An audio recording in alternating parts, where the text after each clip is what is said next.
Good morning to all student. मैं पलक सिंह प्रत्युष बिहार से आप लोगों की बायोलॉजी की क्लासेस ले रही थी। हम लोग पिछले क्लास में डिस्कस किए थे पोषण के बारे में। हम लेसन के बारे में बता रहे थे। लेसन आपका क्या था? क्लास 10 का चैप्टर नंबर 1 लाइफ प्रोसेस, इसके बारे में मैंने बताया था। लाइफ प्रोसेस के बारे में बताया था। लाइफ प्रोसेस के बारे में मैंने बताया था बहुत सारी प्रोसेस होती हैं, लेकिन इस लेसन में 4 लाइफ प्रोसेस गिवन है। पहला था पोषण, दूसरा श्वसन, तीसरा परिवहन, चौथा उत्सर्जन। इन चारों के बारे में मैंने बताया था। और उसके बाद बताया था पोषण मेनली 2 टाइप्स की होती हैं। पहला होता है स्वपोषी पोषण और दूसरा होता है विषमपोषी पोषण। स्वपोषी पोषण क्या होता है? जो अपना भोजन स्वयं के द्वारा बना ले। और स्वयं के द्वारा भोजन कौन बनाता है? पौधे, जो ग्रीन प्लांट्स होते हैं वो अपना भोजन स्वयं के द्वारा बनाते हैं। और किस माध्यम से बनाते हैं? आपको पता होगा, प्रकाश संश्लेषण के माध्यम से बनाते हैं। प्रकाश मतलब होता है लाइट, और संश्लेषण मतलब निर्माण करना, यानी प्रकाश के द्वारा भोजन का निर्माण करना। उसके बाद हम बताए थे कि पहला हो गया था स्वपोषी पोषण, और दूसरे पोषण जो होता है विषमपोषी होता है। विषम मतलब होता है, विषमपोषी पोषण मतलब होता है जो अपने भोजन के लिए दूसरों पर डिपेंड हो। Just like human. ह्यूमन क्या है? दूसरों पे डिपेंड है, अपना भोजन खुद नहीं बना सकता है। तो ह्यूमन जो है विषमपोषी पोषण में आता है। और भी सारे एनिमल्स हैं जो विषमपोषी पोषण करते हैं। तो हमको दूसरे एनिमल्स के बारे में नहीं बात करना है, हम ह्यूमन के बारे में पढ़ रहे हैं। आपके बुक में, क्लास 10 की बुक में ह्यूमंस के बारे में गिवन है। तो हम ह्यूमंस के पाचन तंत्र की बात करते हैं। तो सबसे पहले यहाँ पे एक वर्ड आता है पाचन। पाचन क्या होता है? डाइजेशन क्या होता है? डाइजेशन मतलब सबको लगता है कि फूड से एनर्जी निकालना होता है। ऐसा नहीं है। डाइजेशन मतलब फूड से एनर्जी निकालना नहीं होगा। डाइजेशन मतलब होता है कि जो हम खाना खाते हैं उसमें न्यूट्रिएंट्स हैं। कौन कौन से न्यूट्रिएंट्स हैं? Carbohydrate, proteins, fat, vitamin, minerals. लेकिन हमको विटामिन और मिनरल्स के बारे में नहीं पढ़ना है। हमको डाइजेशन में 3 आते हैं, कार्बोहाइड्रेट, प्रोटीन, फैट। इन तीनों के बारे में पढ़ना है। क्या इनको सिंप्लीफाई करना ज़रूरी है? यहाँ पे मैंने लिखा है सिंप्लीफिकेशन ऑफ न्यूट्रिएंट्स। यहाँ पे कार्बोहाइड्रेट ग्लूकोज में कन्वर्ट होता है, प्रोटीन्स जो है अमीनो एसिड में कन्वर्ट होता है, और जो फैट है फैटी एसिड में कन्वर्ट होता है। तो इनका डाइजेशन करना होता है। तो हम डाइजेशन, पाचन का सिंपल सा डेफिनेशन दे सकते हैं। जो हम खाना खाते हैं क्या होता है? बड़ा होता है, और जब बड़ा होगा तो अघुलनशील होगा। उसको छोटा और घुलनशील बनाना क्या कहलाता है? पाचन कहलाता है। आप ऐसी सिंपल सा डेफिनेशन लिख सकते हैं। और इनको सिंप्लीफाई करने के लिए पाचन तंत्र की ज़रूरत होता है, जिसका स्ट्रक्चर मैंने यहाँ बनाया है। सिंपल है, बना लोगे आप। इसके बारे में हमको डिस्कस करना है। और इसके बाद हम लोग, ये पाचन तंत्र क्या होता है? मुख से लेकर एनस तक एक लंबी प्रोसेस होती है। हम इसको 2 घटक में बांट के पढ़ सकते हैं। पहला होता है पाचन तंत्र को अगर 2 घटक में बांटें तो पहला होता है आहार नाल, आहार नलिका। दूसरा होता है पाचन ग्रंथियाँ।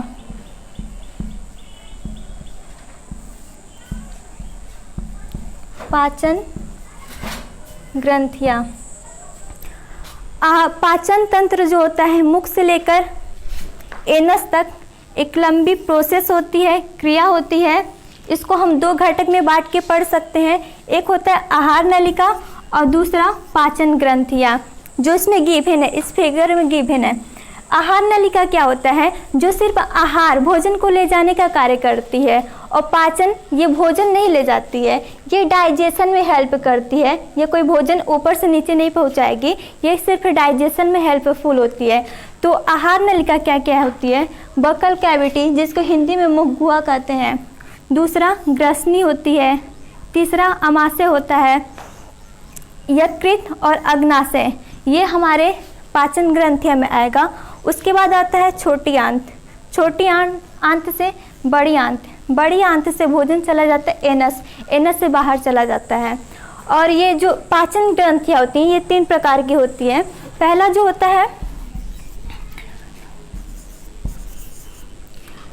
है आहार नलिका में आता है लाल ग्रंथियाँ। पहला है आपका लाल ग्रंथियाँ जो आपके बक्कल कैविटी में होता है। दूसरा होता है, यहाँ पे मैंने लिखा है यकृत।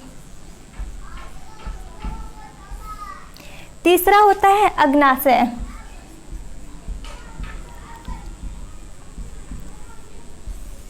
अग्नाशय, ये जो ग्रंथियां हैं ये पाचन में हेल्प करती हैं।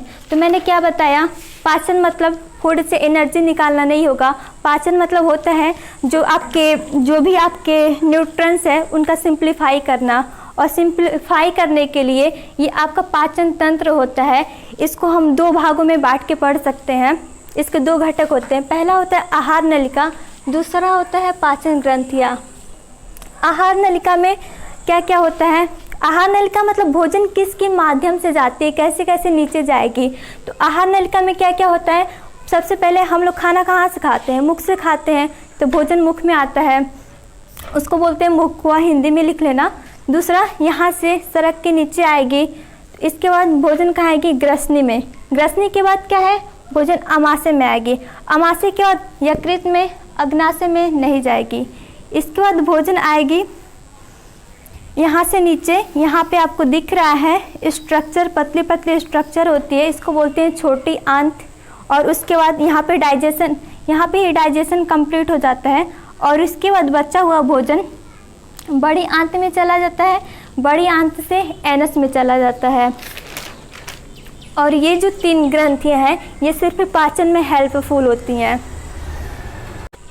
अब इसके बाद आता है, ये तो हम लोग पाचन तंत्र की बात कर रहे थे कि पाचन तंत्र में कैसे कैसे भोजन, कैसे उसका डाइजेशन होगा।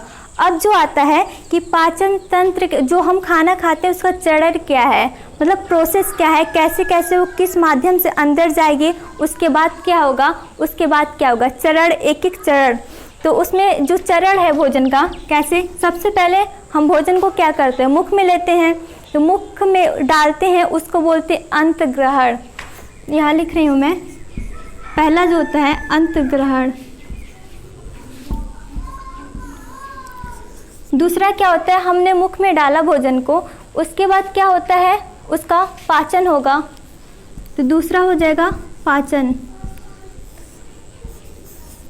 तीसरा क्या होगा कि हमने भोजन को मुख में डाला, भोजन पच गया, उसका भोजन को वही नहीं छोड़ना है, भोजन को एक बॉडी पार्ट से दूसरे बॉडी पार्ट में भेजना है, और इसको बोलते हैं हम लोग अवशोषण। यानी भोजन को अवशोषित करके दूसरे बॉडी पार्ट में भेज देना, जहाँ पे सेल उसको ब्लड उसको ऑब्जर्व करेगी और सेल के पास भेज देगी। तो अवशोषण मतलब होता है कि भोजन को अवशोषित कर लेना, अवशोषित ब्लड के माध्यम से किया जाता है। और उसके अवशोषण आपका तीनों में जो जितने भी पॉइंट है सबसे मेन है। अवशोषण कहाँ पे होता है, मैंने अभी बताया, यहाँ पे डाइजेशन कंप्लीट हो जाता है, अवशोषण यहाँ से होता है। तो यहाँ पे मैंने लिखा, इसको बोलते हैं छोटी आंत। छोटी आंत, छोटी आंत में आपका डाइजेशन कंप्लीट हो जाता है। और यहाँ पे कैसे, यहाँ पे जो ब्लड है कंप्लीट हो गया, उसके ब्लड आती है और भोजन को वहाँ से ले लेती है। उसके बाद क्या होता है, चौथा प्रोसेस जो है क्या होता है, अवशोषण हो गया भोजन का, उसके बाद भोजन का स्वांगीकरण होता है। स्वांगीकरण।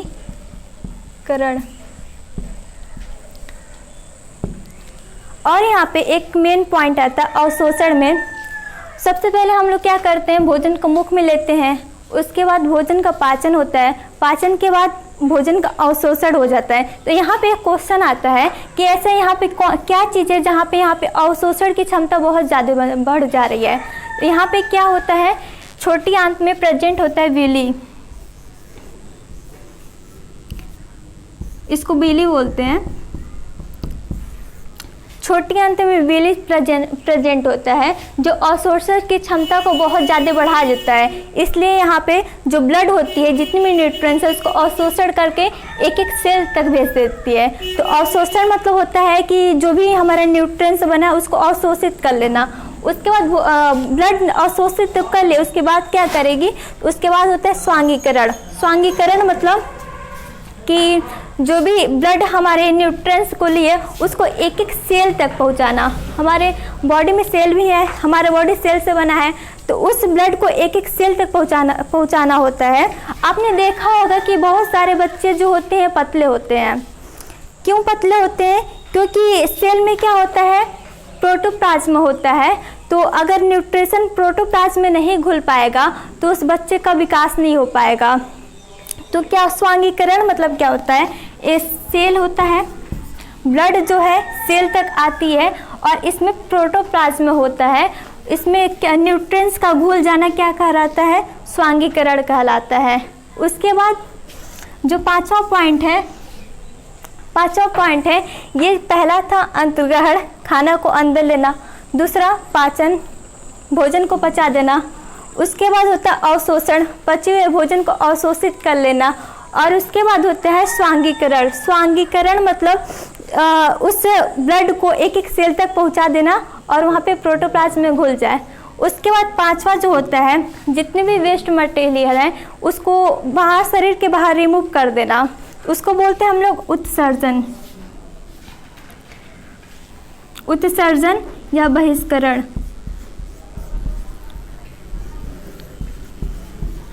बहिष्करण, ये 5 प्रोसेस जो है हमारे बॉडी में होता है।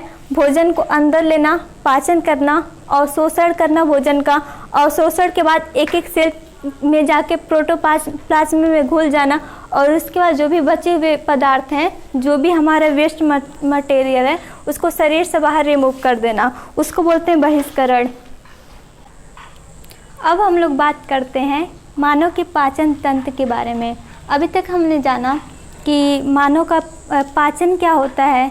उसके बाद पाचन के 2 घटक, पाचन को हम 2 घटक में बांट के पढ़ सकते हैं।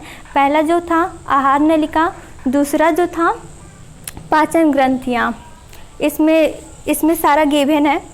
और उसके बाद था जो प्रोसेस होती है, भोजन की विभिन्न चरण होती है, भोजन कहाँ से क्या होगा, कैसे ऑब्जर्व होगा, कैसे उसका क्या होगा, उसके बारे में हम लोग डिस्कस किया। अब बात करते हैं पाचन तंत्र के बारे में। इसमें क्या होता है, देखने में हार्ड लग रहा है लेकिन बिल्कुल सिंपल है। बस आप इस फिगर को देख लो, बस इसके बारे में समझ लेना। भोजन कहाँ से कहाँ तक पहुंचता है। आपको रटने का बिल्कुल भी ज़रूरत नहीं है। You have to first understood logic and then write the answer. Okay, तो हम इसके बारे में देखते हैं। पहला क्या है, सबसे पहले हम खाना खाते हैं, मुंह से ही खाते हैं सब लोग। उसके बाद क्या है कि मुंह में, उसके बाद क्या है, माउथ में क्या होता है, लंग्स होते हैं, टीथ होते हैं। तो टीथ जो दांत होते हैं उसका काम क्या होता है, भोजन जो होता है बड़े होते हैं, बड़ा होगा तो भोजन अंदर जाके पाचन नहीं कर पाएगा, अंदर जाएगा ही नहीं, तो उसको दांत क्या होता है, छोटे छोटे पीसेज में कन्वर्ट करता है। तो यहाँ पे हम लोग देखते हैं बकल कैविटी में क्या होता है, माउथ होता है। और क्या होता है, जो हमारा भोजन है, सबको लगता है कि भोजन हमारे पेट में जाता है तब उसका पाचन होता है, लेकिन ऐसा कोई बात नहीं है। जो भोजन होता है उसका पाचन हमारे मुंह से स्टार्ट हो जाता है। कैसे, जैसे आपने एक मिठाई आती है संपापड़ी, उसको खाया होगा तो आपने देखा होगा कि उसको मुंह में डालते हुए गल जाती है। तो इससे क्या पता चलता है कि जो हमारा भोजन है, डाइजेशन है, वो मुंह से स्टार्ट हो जाता है। और मुंह में ऐसा क्या होता है कि यहाँ से डाइजेशन कंप्लीट हो जाता है, तो मुंह में एक ग्लैंड शो होता है जिसको बोलते हैं सलाइवरी ग्लैंड, और इससे एक जूस प्रोड्यूस होता है, जूस निकलता है जिसको बोलते हैं सलाइवा। सलाइवा क्या करता है, कार्बोहाइड्रेट को ग्लूकोज में बदलता है। अभी मैंने बताया ना, ये 3 चीज़ें हैं, इन 3 चीज़ों को डाइजेस्ट करना है तब आपको न्यूट्रिएंट्स मिलेगा। तो इन्हीं 3 चीज़ों को डाइजेशन करने के लिए पाचन तंत्र बना होता है। तो आपका एक चीज़ चलो डाइजेस्ट हो गया, कार्बोहाइड्रेट ग्लूकोज में बदल गया। कहाँ पे बदला, माउथ में बदला। उसके बाद क्या हुआ, इसका डाइजेशन हो गया। कौन किया, सलाइवा किया। और ये सलाइवा कहाँ पे प्रेजेंट होते हैं, लाल ग्रंथियाँ, जो मैंने पाचन में अभी आपको बताया है। दूसरे नंबर पे क्या होता है, यहाँ से भोजन यहाँ से आएगा आपका ग्रसनी में। तो ग्रसनी में क्या होता है, ग्रसनी में ऐसे नहीं कि भोजन सरक जाएगा, ग्रसनी में थोड़ी ना कोई पाइप या मोटर लगा हुआ है कि कोई भोजन वैसे ही सरक जाएगा।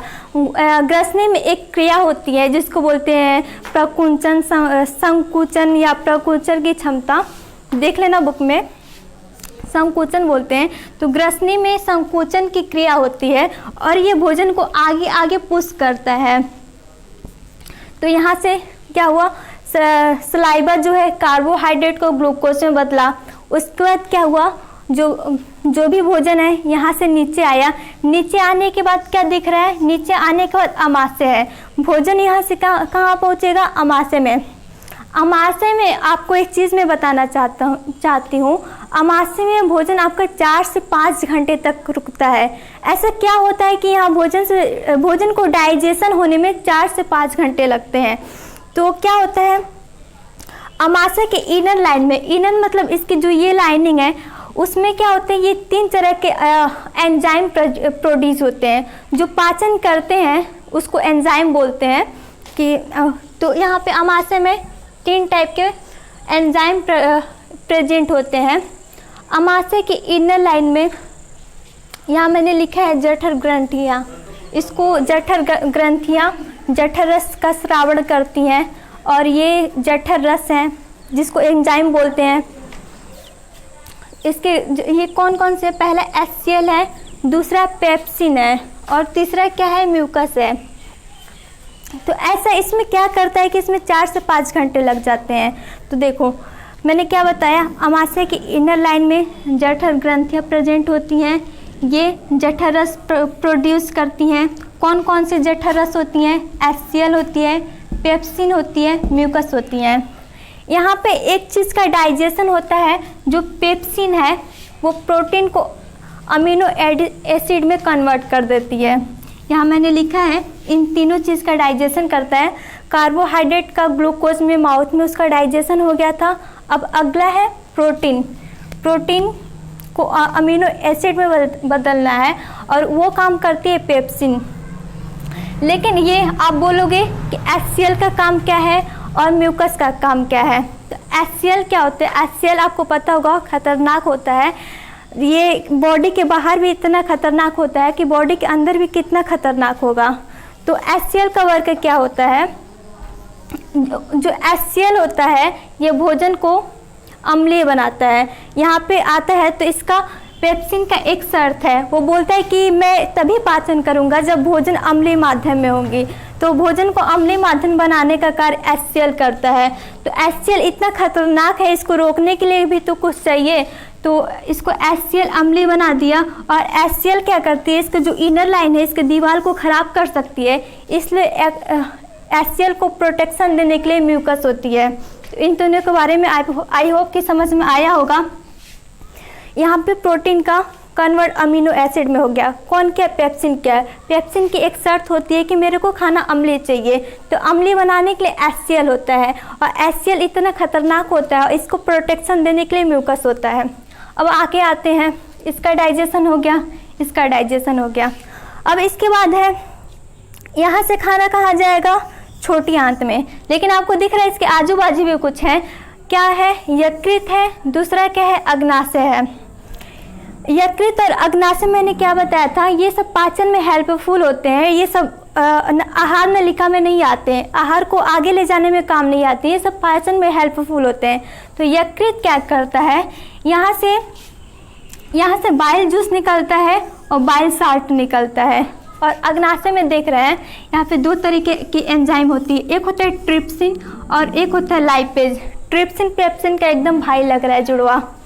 तो ट्रिप्सिन क्या होता है, यहाँ पे प्रोटीन का कन्वर्ट अमीनो एसिड में हुआ, लेकिन क्या होता है कि यहाँ पे पूरी तरह का पेप्सिन कन्वर्ट नहीं कर पाता, प्रोटीन का पूरी तरह से कन्वर्ट नहीं हो पाता, इसलिए ट्रिप्सिन बच्चा खुचा जो भी इसका डाइजेशन है ट्रिप्सिन करता है। तो ट्रिप्सिन भी प्रोटीन को अमीनो एसिड में कन्वर्ट करता है। उसके बाद मैंने लिखा है लाइपेज। लाइपेज क्या करता है, जो यहाँ पे तीसरा डाइजेशन है, फैट को फैटी एसिड में बदलता है। लेकिन इसकी भी एक शर्त है। इसका क्या नाटक था, ये बोला था कि मेरे को खाना अम्लीय चाहिए। अब ये बोला, इसका बिल्कुल विपरीत ये है, ये बोलता है कि मेरे को खाना क्षारीय चाहिए। तो बिल्कुल विपरीत कैसे होगा, इसलिए यकृत में बाइल जूस प्रेजेंट होता है जो खाने को क्षारीय बनाता है। अब यहाँ पे मैंने लिखा है बाइल साल्ट।